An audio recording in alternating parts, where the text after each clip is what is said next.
Hi everyone, myself Madhuvan Nerella. I am a qualified CMA.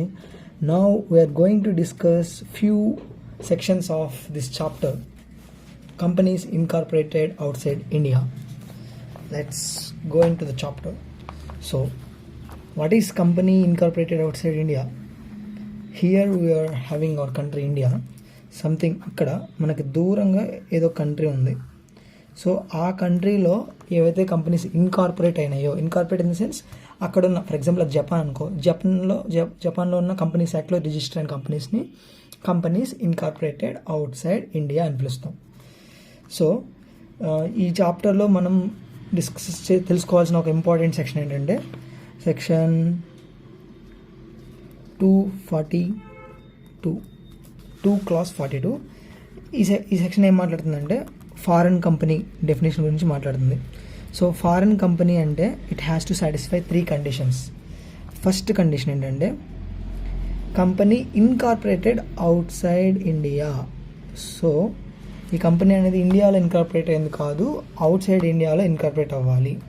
And second condition ఏంటంటే having place of business in India. For example ఈ company గుంటూరులో ఒక branch office open చేసింది. So it is called place of business in India. ఇది second condition. And third condition ఏంటంటే conducting business activities in India. So గుంటూరులో ఒక branch office open చేసింది, అది ఇండియా మొత్తం కార్స్ సేల్ చేస్తుంది.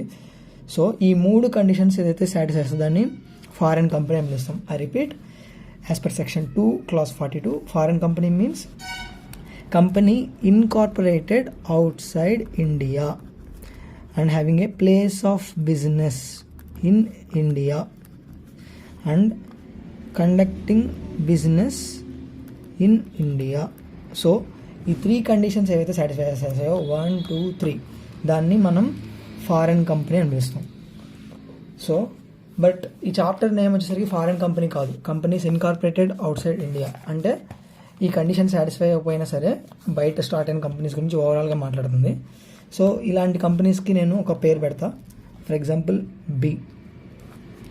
సో జస్ట్ కండిషన్ ఒక్కటే ఫుల్ఫిల్ చేసింది అనుకో, దాన్ని ఏ అని పిలుస్తున్నా. So company incorporated outside India అయి ఉండాలంటే ఏ అనే కండిషన్ సాటిస్ఫై చాలు బయట బిజినెస్ స్టార్ట్ చేస్తే. కానీ ఫారిన్ కంపెనీ అవ్వాలంటే బి కేటగిరీ కంపెనీ అంటే 3 కండిషన్ సాటిస్ఫై అవ్వాలి. ఈ చాప్టర్లో మనకి ఇంకొక కంపెనీ గురించి కూడా తెలుసుకుంటాం. అది నేను నేమింగ్ యాడ్స్ సి. I will tell it deemed Indian company. So deemed Indian company అంటే ఫారెన్ కంపెనీ సాటిస్ఫై చేసే 1, 2, 3 కండిషన్స్తో పాటు 4th కండిషన్ కూడా సాటిస్ఫై చేయాలి. సో అండ్ 4th కండిషన్ కూడా సాటిస్ఫై చేసిందని డీమ్డ్ ఇండియన్ కంపెనీస్ అంటాం. బుక్స్లో ఈ టెర్మినాలజీ యూజ్ చేయరు, మన అండర్స్టాండింగ్ కోసం నేను యూజ్ చేస్తున్నాను. సో ఫర్ ఎగ్జాంపుల్ ఒక 100 కంపెనీస్ ఇండియాకి బయట ఇన్కార్పొరేట్ అయ్యి ఉంటే అందులో ఈ కండిషన్ సాటిస్ఫై చేసేవి కొన్ని ఉంటాయి. సో వాటిని మనం బి కేటగిరీ కంపెనీస్ అంటాం, నథింగ్ బట్ ఫారిన్ కంపెనీస్. ఇప్పుడు ఈ బిలో కూడా కొన్ని పర్టికులర్ కంపెనీస్ 4th కండిషన్ కూడా సాటిస్ఫై చేసినాయి అనుకో, దాన్ని సి కేటగిరీ కంపెనీ అంటున్నాం. సో ఇప్పుడు ఈ 4th కండిషన్ అంటే డీమ్డ్ ఇండియన్ కంపెనీ అవ్వాలంటే కొన్ని కండిషన్స్ ఉన్నాయి. అవి ఏంటంటే not less than 50% of paid up share capital. So నేను పేడ్ అప్ షేర్ క్యాపిటల్ అన్నాను తప్ప ఓటింగ్ పవర్ అనలేదు. So paid up share capital include equity and preference is held by one or more Indian citizen or one or more Indian company or body corporate or combination of any. So ఒక foreign కంపెనీలో 50% కన్నా ఎక్కువ అంటే even 50.01% ఉన్నా సరే అప్పుడు ఈ condition satisfy అయ్యింది. ఆ షేర్ క్యాపిటల్ అనేది ఎవరి చేతిలో ఉండాలంటే ఒక ఇండియన్ సిటిజన్ కానీ లేదంటే ఇండియన్ కంపెనీ కానీ ఇండియన్ బాడీ కార్పొరేట్ కానీ వీటి కాంబినేషన్లో కానీ ఉంటే దాన్ని డీమ్డ్ ఇండియన్ కంపెనీ అంటాం. సో ఇప్పుడు మనం ఓవరాల్గా ఈ చాప్టర్లో ఉన్న 3 కైండ్ ఆఫ్ కంపెనీస్ గురించి తెలుసుకున్నాం. ఇప్పుడు ఒక్కొక్క కంపెనీకి ఏంటి అప్లికబిలిటీ అనేది కూడా తెలుసుకుంటున్నాం. This is called chapter 22 of companies act. Companies act మొత్తాన్ని కొన్ని చాప్టర్స్గా డివైడ్ చేశారు ఫర్ కన్వీనియన్స్ పర్పస్.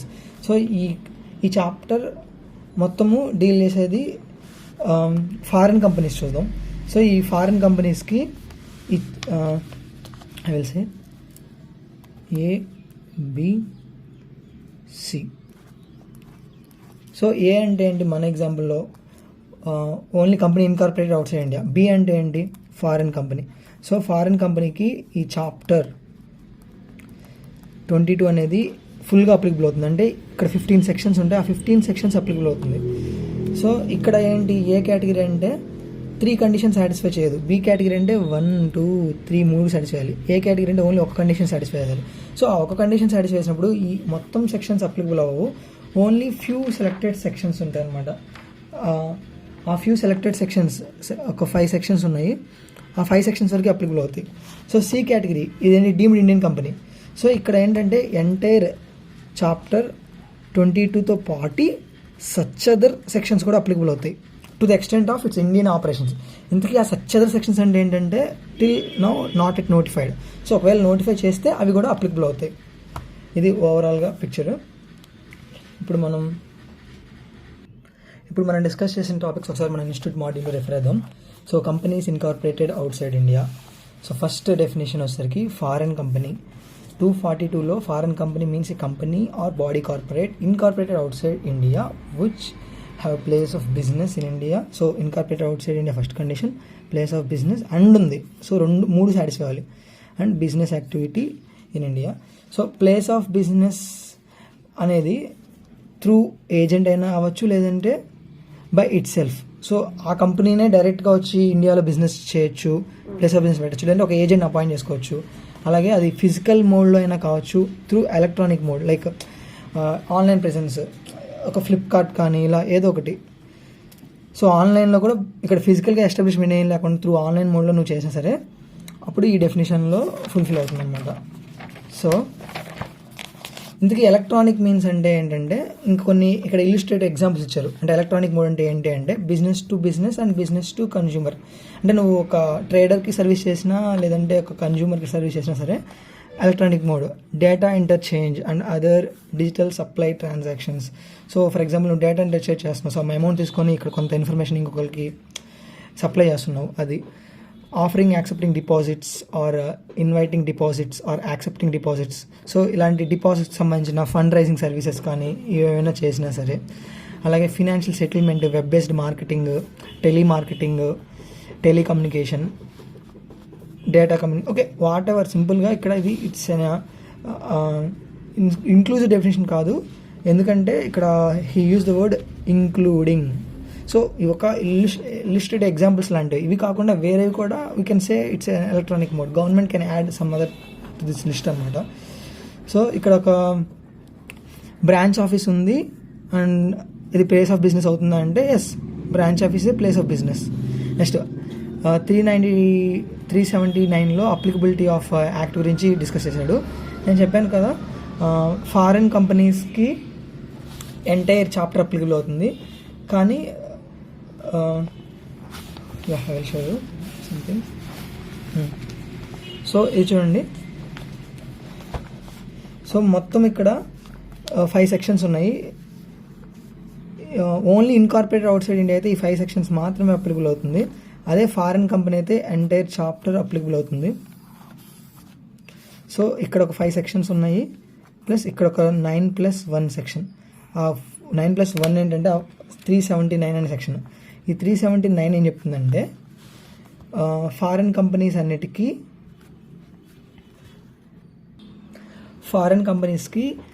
ఈ 9 సెక్షన్స్ అప్లికబుల్ అవుతుందని చెప్పి 379 చెప్తుంది. సో 379 ఏం చెప్తుందంటే applicability of act to foreign companies section 380 నుంచి 386 వరకు ప్లస్ 392 అండ్ 393 ఇవి అప్లై అవుతాయని చెప్తుంది. అలాగే ఒకవేళ ఈ ఫారిన్ కంపెనీలో కనుక not less than 50% of the paid up share capital is held by 1 or more citizen of India కానీ కంపెనీ కానీ బాడీ కార్పొరేషన్ వాళ్ళ కాంబినేషన్ కానీ అయితే అప్పుడు ఏంటంటే ఈ చాప్టర్ 22తో పాటు such other provisions of the act with regarding to the business carried on by it's in ఇండియాలో చేసే బిజినెస్ వరకు అవి కూడా అప్లై అవుతున్నాయి. ఇక్కడ ఉన్న ఎగ్జాంపుల్ సింపుల్ వన్. సో ఇక్కడ 2 కంపెనీస్ కలిపి మోర్ దాన్ 50% ఉంది కాబట్టి ఎంటైర్ చాప్టర్ 22తో పాటు comply with other provisions of this act to the extent of Indian business అని చెప్తున్నాడు. ఓకే, సో ఇక్కడ వరకు మనం డిస్కస్ చేసాము. నెక్స్ట్ ఇప్పుడు వరకు మనం ఏంటంటే ఓవరాల్గా అసలు ఏంటి ఇండియన్ కంపెనీ ఏంటి, ఫారిన్ కంపెనీ అంటే ఏంటి, ఇది క్లారిటీ తెలుసుకున్నాం.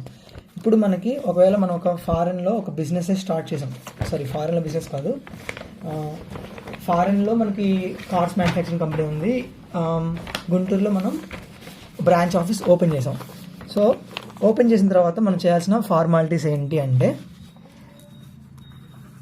జనరల్గా ఇక్కడ ఇండియాలో ఒక బిజినెస్ స్టార్ట్ చేసాం అనుకోండి, నేను ఒక గుంటూరులో బిజినెస్ స్టార్ట్ చేస్తే హైదరాబాద్లో ఉన్న ఆర్ఓసికి మనం పంపిస్తాం డీటెయిల్స్, మేము ఇలా కంపెనీ స్టార్ట్ చేసాం, మమ్మల్ని రిజిస్టర్ చేయండి అని. కానీ ఈ ఫారిన్ కంపెనీస్ ఏవైతే అవుట్ సైడ్ ఇండియాలో వచ్చి ఇక్కడ బిజినెస్ స్టార్ట్ చేశాయో అవి ఆర్ఓసి ఢిల్లీకి సబ్మిట్ చేయాలి డీటెయిల్స్ అన్నీ.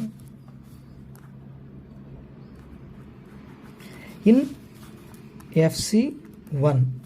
సో ఏవైతే ఫారెన్లో ఇన్కార్పొరేట్ అయ్యి ఇక్కడ ప్లేస్ ఆఫ్ బిజినెస్ పెట్టాయో ఆ ప్లేస్, ఫర్ ఎగ్జాంపుల్ మనము 1/1/22లో ఇక్కడ ప్లేస్ ఆఫ్ బిజినెస్ ఎస్టాబ్లిష్ చేసాం.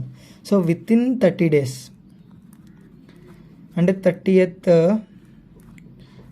Jan 22 కల్లా we have to submit in form FC1 along with fee. And form FC1లో కొన్ని సెట్ ఆఫ్ డాక్యుమెంట్స్ మనం సబ్మిట్ చేస్తుంది. ఎవరికి సబ్మిట్ చేయాలంటే ఆర్ఓసి ఢిల్లీ. మనం దేశంలో ఎక్కడ ప్లేస్ ఆఫ్ బిజినెస్ పెట్టినా సరే ఆర్ఓసి ఢిల్లీకి మాత్రమే మనం ఈ FC1 సబ్మిట్ చేస్తాం. సో ఇది ఫస్ట్ చేయాల్సిన పని. ఇంతకీ FC1లో ఏమేమి ఉంటాయి అంటే, సో FC1లో మనం ఏ కంట్రీ, ఫర్ ఎగ్జాంపుల్ మనం చైనాకి సంబంధించిన కంపెనీ, సో మన అక్కడ మన స్టాట్యూట్, సో చైనీస్ యొక్క కంపెనీస్ యాక్ట్ ఉంటుంది, మన ఇండియాలో ఎలా అయితే కంపెనీస్ యాక్ట్ ఉందో వాళ్ళ సపరేట్ కంపెనీస్ యాక్ట్ ఉంటుంది. సో ఆ స్టాట్యూట్, అలాగే మన కంపెనీ యొక్క MOA, AOA, memorandum and articles, ఇవన్నీ కూడా ఫామ్ FC1లో సబ్మిట్ చేయాలి విత్ ఇన్ 30 days. ఒకవేళ ఈ స్టాట్యూట్ కనుక ఇండియన్ లాంగ్వేజ్లో ఇంగ్లీష్లో లేదు, సో అప్పుడు అది చైనీసో జాపనీస్లోనే ఉంది, అప్పుడు ఏం చేయాలి, ఇంగ్లీష్లోకి ట్రాన్స్లేట్ చేసిన సర్టిఫైడ్ కాపీ కూడా సబ్మిట్ చేయాలి. ఇది ఇంకా కొన్ని డీటెయిల్స్ ఇవ్వాలి. ఫర్ ఎగ్జాంపుల్ డైరెక్టర్స్ లేదంటే కంపెనీ సెక్రటరీ, సో వీళ్ళకి సంబంధించిన కొన్ని డీటెయిల్స్ ఇవ్వాలి. అండ్ ఇంకా సో ఇప్పుడే ఫస్ట్ టైం నువ్వు మా కంట్రీలోకి వస్తున్నావా లేదంటే ఆల్రెడీ వచ్చి వెళ్ళిపోయావా అంటే, సో ప్రీవియస్గా ఎప్పుడైనా మన కంపెనీలో నువ్వు బిజినెస్ స్టార్ట్ చేసి మళ్ళీ క్లోజ్ చేసి వెళ్ళిపోయావా, ఆ డీటెయిల్స్ కూడా ఇవ్వాలి. దాంతోపాటు ఈ డైరెక్టర్స్ ఒక డిక్లరేషన్ ఇవ్వాలి, వాళ్ళకి ఎలాంటి క్రిమినల్ ప్రొసీడింగ్స్ ఏవి పెండింగ్లో లేవు, వీఆర్ గుడ్ అని ఇవ్వాలి. సో దీంతోపాటు మనము కంపెనీ అనేది ఇండియాలో కాదు, ఇది ఉంది అక్కడ సంథింగ్ చైనాలో అనుకున్నాం. సో చైనాలో దీని యొక్క అడ్రస్ ఏంటి, అడ్రస్ ఆఫ్ ప్రిన్సిపల్ కంట్రీ, ఎక్కడైతే మనం ఉన్నాం అక్కడ కంట్రీ, అలాగే అడ్రస్ ఆఫ్ ఇక్కడ మన ప్లేస్ ఆఫ్ బిజినెస్లో principal place of business address ఇస్తాం. అలాగే ఇంకా మనం కొన్ని డీటెయిల్స్ వస్తుంది, ఒక resident person or more than one ఇండియాలో మనం ఒక రిప్రజెంటేటివ్గా అపాయింట్ చేసుకుంటాం. సో దట్ ఏమైనా నోటీసులు అవన్నీ ఏమైనా ఇవ్వాలన్నా సరే మన చైనాకి వచ్చి ఇవ్వకుండా ఈ పర్సన్కి ఇస్తాయి అనమాట. సో ఈ పర్సన్ యొక్క నేమ్, అడ్రస్ కూడా ఇస్తాం. అండ్ ఇంకేమైనా మిస్లేనియస్ ఇంకేమైనా ఉంటే అవి. సో ఓవరాల్గా ఇవన్నీ కూడా మనము FC1లో సబ్మిట్ చేస్తాము within 30 days of place of establishment of business. ఇంకా డైరెక్టర్కి CSకి సంబంధించి ఎలాంటి డీటెయిల్స్ ఇవ్వాలి అంటే, సో ఫస్ట్ నేమ్, సర్నేమ్, అలాగే ఒకవేళ నేమ్లో ఏమైనా చేంజ్ వచ్చింది అంటే ఫార్మర్ నేమ్, సో అంతకుముందు ఉన్న నేమ్ ఇప్పుడు ఏమైనా చేంజ్ అయింది, లేదంటే మ్యారేజ్ అయిన ఒక సర్నేమ్ మారింది, లేదంటే ఆ పర్సనే నేమ్ చేంజ్కి అప్లై చేసుకొని వాళ్ళ నేమ్ మార్చుకున్నారు. సో ఇప్పుడున్న నేమ్ ఏంటి, పాత నేమ్ ఏంటి, పాత ఇంటి పేరు ఏంటి, ఫుల్ డీటెయిల్స్ ఉండాలి. అలాగే డైరెక్టర్స్కి కొన్ని నెంబర్స్ ఉంటాయి, డిన్ ఉంటుంది, డైరెక్టర్ ఐడెంటిఫికేషన్ నెంబర్. అలాగే వాళ్ళు వేరే కంపెనీలో కూడా డైరెక్టర్స్ అనుకో, ఆ కంపెనీ యొక్క సిన్ అండ్ వేరే కంపెనీస్లో ఎక్కడెక్కడ డైరెక్టర్గా ఉన్నారు ఆ డీటెయిల్స్. ఓకే, అండ్ డైరెక్టర్స్ యొక్క ఫాదర్ ఎవరు, మదర్, స్పౌజ్, వీళ్ళ నేమ్స్ కూడా ఇస్తాము.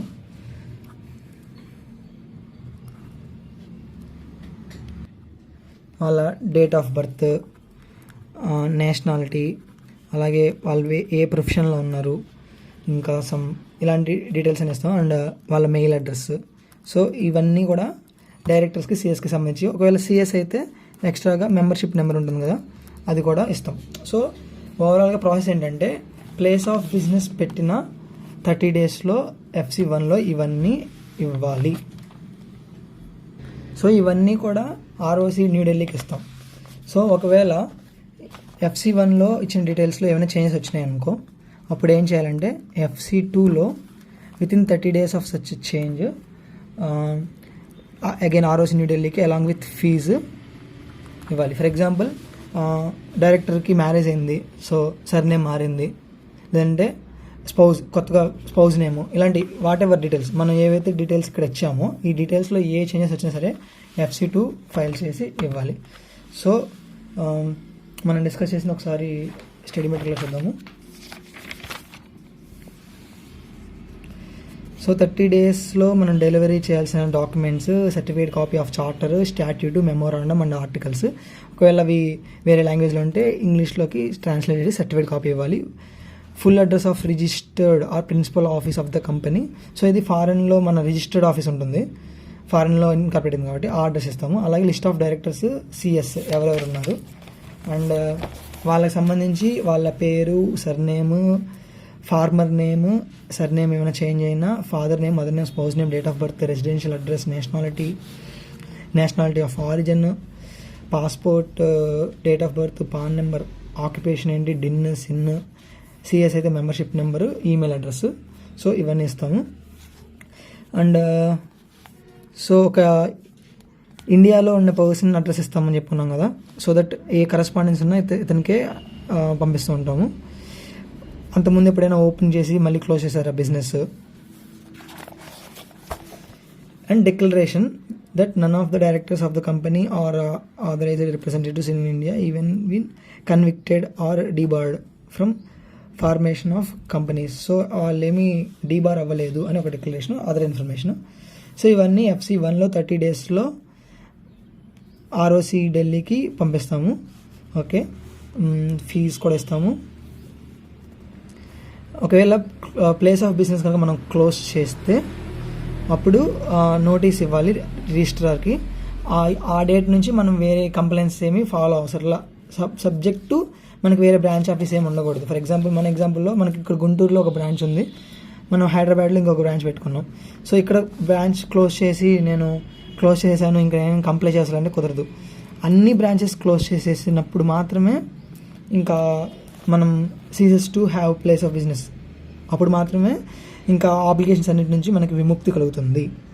అలాగే మనం ఆల్రెడీ ఇచ్చినట్లు ఏమైనా చేంజెస్ ఉన్నా 30 daysలో FC2 ద్వారా ఇన్ఫామ్ చేయాలి, ఫీజు కూడా పే చేయాలి. Next accounts of the company. So accounts అనేది సింపుల్ పాయింట్, ఇక్కడ పెద్ద ఉండదు. సో ఏంటంటే balance sheet, profit and loss account పంపిస్తాం. And financial statements of Indian business అనేది Schedule 3లో ఉండాలి టు ద ఎక్స్టెంట్ పాసిబుల్. అలాగే chapter 9 deals with accounts of company. So ఒక ఇండియన్ కంపెనీ లాగే చాప్టర్ 9 విత్తో కంప్లై అవ్వాలి. CFS ఉంటుంది కదా, దాని కాపీస్ కూడా ఇవ్వాలి. ఇక్కడ ఒక డిఫరెంట్ కాన్సెప్ట్, మనకి ఫినాన్షియల్ ఇయర్ అనేది లెస్ దాన్ 3 months ఉంటే అప్పుడు దాన్ని, ఇది స్టార్టింగ్లోనే అంటే బిజినెస్ స్టార్ట్ చేసినప్పుడు లెస్ దాన్ 3 months ఉంటే, మన ఎగ్జాంపుల్ ఏం పెట్టుకున్నాం ఇక్కడ, 1st January బిజినెస్ స్టార్ట్ చేసాం అనుకున్నాం కదా. So 1st January to 31st March 2022 మామూలుగా చూస్తే ఇది ఇయర్ ఎండ్. సో ఎంత పీరియడ్ ఉంది, 3 months ఉంది. సో 3 months అయిందిగా, మరి 3 months అయితే మనం అకౌంట్స్ ఫైల్ చేయాలన్నమాట. అంటే ఫినాన్షియల్ ఇయర్ ఎండ్ నుంచి 6 monthsలో మనము కొన్ని రిటర్న్స్ ఫైల్ చేయాల్సి వస్తుంది. Returns, books of accounts, financials ఇవన్నీ ఫైల్ చేయాల్సి వస్తుంది. కానీ ఇక్కడ మనకి ఇచ్చిన కన్సెషన్ ఏంటంటే మనం ఇప్పుడే బిజినెస్ స్టార్ట్ చేసాము అండ్ ఆ పీరియడ్ అనేది less than or equal to 3 months ఉంది. అప్పుడు ఏం చేస్తున్నారంటే ఈ ఫినాన్షియల్ ఇయర్కి నెక్స్ట్ ఫినాన్షియల్ ఇయర్ కూడా యాడ్ అయ్యిద్ది, 22 to 23 అంటే 15 months. సో ఈ 15 monthsని ఒక సింగిల్ ఫినాన్షియల్ ఇయర్గా కన్సిడర్ చేస్తారు. అదే మనం కనుక 31st December వస్తే 3 months 1 day, ఆ 3 months 1 dayని ఒక ఫినాన్షియల్ ఇయర్గా, సింపుల్ వర్డ్స్, స్టార్టింగ్లో ఫినాన్షియల్ ఇయర్ అనేది 3 months కన్నా less than or equal 3 months కన్నా తక్కువ ఉన్న 3 months ఉన్నా సరే ఆ ఫినాన్షియల్ ఇయర్ మన ఈ ఫినాన్షియల్స్ సబ్మిట్ చేయడం ఇదంతా అవసరం లేదు. నెక్స్ట్ ఫినాన్షియల్ ఇయర్ ఒకేసారి 15 monthsకి చేయొచ్చు. సో అది ఈ పాయింట్ చెప్తున్నాడు. నెక్స్ట్ సో మనం FC1లో ఇవన్నీ సబ్మిట్ చేస్తాం కదా, డీటెయిల్స్ రిటర్న్స్ అవన్నీ. ఒకవేళ ఇంగ్లీష్లో లేకపోతే సర్టిఫైడ్ ట్రాన్స్లేషన్ కాపీ చేయాలి. ఓకే, సో FC3లో ప్లేస్ ఆఫ్ బిజినెస్, మన బ్యాలెన్స్ షీట్ డేట్ నాటికి మనకి ఏవైతే ప్లేస్ ఆఫ్ బిజినెస్ ఉన్నాయో వాటన్ని డీటెయిల్స్ FC3లో ఫైల్ చేస్తాం. అండ్ బుక్స్ ఆఫ్ అకౌంట్స్తో పాటు ఫినాన్షియల్స్తో పాటు ఈ డీటెయిల్స్ కూడా ఇవ్వాలన్నమాట. Along with finance statements, statement of related party transactions ఏం జరిగినాయి, statement of repatriation of profits, so India నుంచి ప్రాఫిట్స్ చైనాకి తీసుకెళ్ళిపోతున్నాం, సో ఎంత తీసుకెళ్తున్నాం ఏంటి అది. Statement of transfer of funds, so receipts and payments account అనమాట. సో వేరే కంట్రీ నుంచి మనం ఎంత తీసుకున్నాం, ఎంత ఇచ్చాం. ఈ సెక్షన్లో ఓవరాల్గా ఏం చెప్తుందంటే ఫినాన్షియల్ స్టేట్మెంట్స్ వాటితో పాటు బుక్స్ ఆఫ్ అకౌంట్స్ ఇవన్నీ షెడ్యూల్ 3 ప్రకారం మెయింటైన్ చేయాలి. అలాగే ఫినాన్షియల్ ఇయర్ ఎండ్ అయిన 6 monthsలో ఫామ్ FC3లో ప్లేస్ ఆఫ్ బిజినెస్ గురించి డీటెయిల్స్ ఇస్తాము. అలాగే దాంతోపాటు ఈ 3 డీటెయిల్స్ కూడా ఇవ్వాలి. రిలేటెడ్ పార్టీ ట్రాన్సాక్షన్స్ జరిగినాయి, రీపాట్రియేషన్ ఆఫ్ ప్రాఫిట్స్ ఎంత జరిగినాయి, ట్రాన్స్ఫర్ ఆఫ్ ఫండ్స్. సో ఈ డీటెయిల్స్ మొత్తం 6 months లోపు ROC ఢిల్లీకి పంపిస్తాము. అది ఒకవేళ ఎక్స్టెండ్ చేయొచ్చు, మ్యాక్సిమం 3 months ఎక్స్టెండ్ చేస్తుంది. నెక్స్ట్ ఆడిట్ ఆఫ్ అకౌంట్స్ ఎవరు ఆడిట్ చేయాలంటే చార్టెడ్ అకౌంటెంట్ ఆడిట్ చేయాలి. Chapter 10 audit and auditors as యూజువల్గా అప్లికబుల్ అవుతుంది. సో ఇప్పుడు వరకు 381 చూసాము. ఇప్పుడు 382 ఏంటంటే display of names. So foreign company బయట నేమ్స్ ఎలా డిస్ప్లే చేయాలి అనేది క్వశ్చన్. ఇక్కడ ఏం జరుగుతుందంటే ఫారిన్ కంపెనీ అనేది ఇప్పుడు ఎవరైనా ఒక పర్సన్ అన్నోన్ పర్సన్ వచ్చాయనుకో ఏమంటాం, ఆర్డర్ వాడు అంటాం, ఎక్కడి నుంచి వచ్చావు అంటాం. So basic questions. So name ఎవడు అంటే ఏం చెప్తాడు, ఆడి నేమ్ చెప్తాడు. ఎక్కడి నుంచి అంటే వాళ్ళ ఊరు చెప్తారు. ఇక్కడ ఏం చెప్తుంది, సో కంట్రీ. సో ఈ బేసిక్ క్వశ్చన్స్ అనేవి ఎవరికైనా వచ్చి ఫస్ట్ డౌట్. సో ఈ ఫారిన్ కంపెనీ అనేది వాటి ఎవ్రీ ప్లేస్ ఆఫ్ బిజినెస్ బయట లెజిబుల్గా పెట్టుకోవాలి. అంటే ఏదో కార్నర్లో చిన్న చిన్న లెటర్స్ పెట్టడం కాదు, వెళ్ళంగానే వెళ్ళిన ప్రతి ఒక్కరికి కనిపించేటట్టుగా లెజిబుల్గా పెట్టుకోవాలి. ఏమేమి పెట్టుకోవాలంటే ఆ కంపెనీ యొక్క నేమ్ అండ్ ఏ కంట్రీలో అది ఇన్కార్పొరేట్ అయ్యింది. ప్లస్ దీంతో పాటు జనరల్గా లైబిలిటీ అనేది లిమిటెడ్గానే ఉంటుంది. Unlimited liability companies very rare, only బుక్స్కే permitted. So you have to mention the fact. ఆ ఫ్యాక్ట్ ఏంటి, లైబిలిటీ ఈజ్ లిమిటెడ్. సో సింపుల్గా చెప్పాలంటే ప్రతి కంపెనీ బయట, ఒక ఫారిన్ కంపెనీ బయట బోర్డు పెట్టాలి. ఆ బోర్డులో ఈ 3 ఆస్పెక్ట్స్ గురించి ఉండాలి. నేమ్ ఏంటి, ఏ కంట్రీలో అది ఇన్కార్పొరేట్ అయింది, and it's fact that liability is limited. So ఇది వచ్చేసరికి అవుట్ సైడ్ బోర్డ్. అండ్ ఏ లాంగ్వేజ్లో ఉండాలి అంటే 2 languages, English plus local language. ఇప్పుడు ఇంకొక కంప్లైంట్స్ ఉంది. ఇంకొకటి ఏంటంటే మనం ఇచ్చే లెటర్ హెడ్స్ మీద కానీ ఇంకా ఎలాంటి అఫీషియల్ కరెస్పాండెన్స్ మీద కానీ, ఒకవేళ ప్రాస్పెక్టస్ ఇష్యూ చేస్తే, షేర్స్ ఇష్యూ చేస్తే ప్రాస్పెక్టస్ మీద కానీ. సో మన అన్ని బిజినెస్ కమ్యూనికేషన్లో కూడా సేమ్ ఇవే ఉండాలి మళ్ళీ. అంటే ఏంటి, నేము, కంట్రీ, ఈ 2 ఉంటాయి. ఇక్కడ ఓన్లీ ఇంగ్లీష్లో ఉంటే సరిపోతుంది, లోకల్ లాంగ్వేజ్లో ఉండవు అసలు. ఎందుకంటే ప్రతి లెటర్ హెడ్ మీద 2 లాంగ్వేజెస్ కాకుండా లెటర్ హెడ్స్ మీద వీటన్నిటి మీద ఏమో డీటెయిల్స్ సేమ్ ఉంటాయి, నేము కంట్రీనే ఉంటుంది. కాకపోతే ఇక్కడ వచ్చేసరికి ఇంగ్లీష్లో ఉంటుంది, బయట నేమ్ బోర్డు మీద మాత్రం 2 లాంగ్వేజ్తో ఉండాలి. That is what discuss in this section, nothing new. Next debentures. ఒకవేళ ఇది డిబెంచర్స్ ఇష్యూ చేయాలనుకో రిలేటెడ్ సెక్షన్స్ 71 అప్లికబుల్ అవుతుంది. Same debenture redemption reserve, trust maintain చేయడం అలాగే. నెక్స్ట్ సెక్షన్ 92 అప్లికబుల్ అవుతుంది, అంటే ఫైలింగ్ ఆఫ్ యాన్యువల్ రిటర్న్. కాకపోతే మామూలు కంపెనీస్ ఫైల్ చేసే ఫార్మేట్ వేరు, ఇక్కడ ఫైల్ చేసే ఫార్మేట్ వేరు.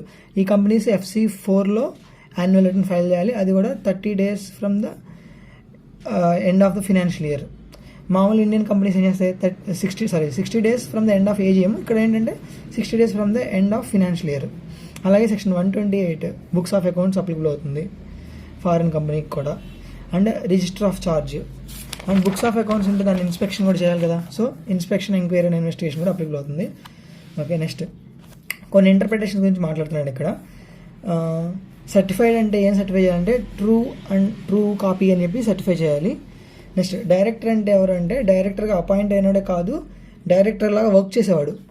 అంటే in relation of a foreign company director includes any person in accordance with whose directions or instructions the board of directors of the company is accustomed to act. వాళ్ళు కూడా directors అవుతారు. Next place of business include share transfer office or register office.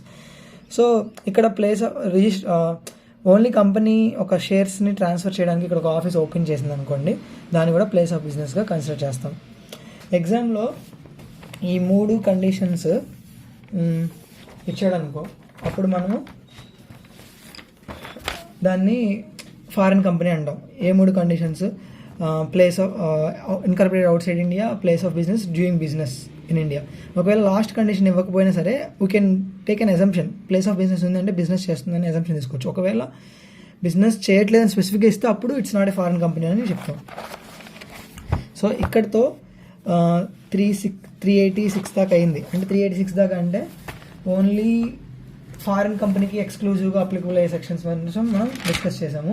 Next ఇక్కడి నుంచి ఉండే sections ఏంటంటే applicable for both. అంటే foreign company అయినా, అంటే ఓన్లీ ఒక కండిషన్ 1 సాటిస్ఫై అయింది అనుకో, అంటే company incorporated outside India అయితే చాలు, ఇక్కడి నుంచి వచ్చే సెక్షన్లు మొత్తం దానికి అప్లికబుల్ అవుతాయి. అండ్ లాస్ట్ 2 సెక్షన్స్ ఉన్నాయి పెనాల్టీ రిలేటెడ్. సో ఆ పెనాల్టీ సెక్షన్స్ కూడా only applicable to foreign companies.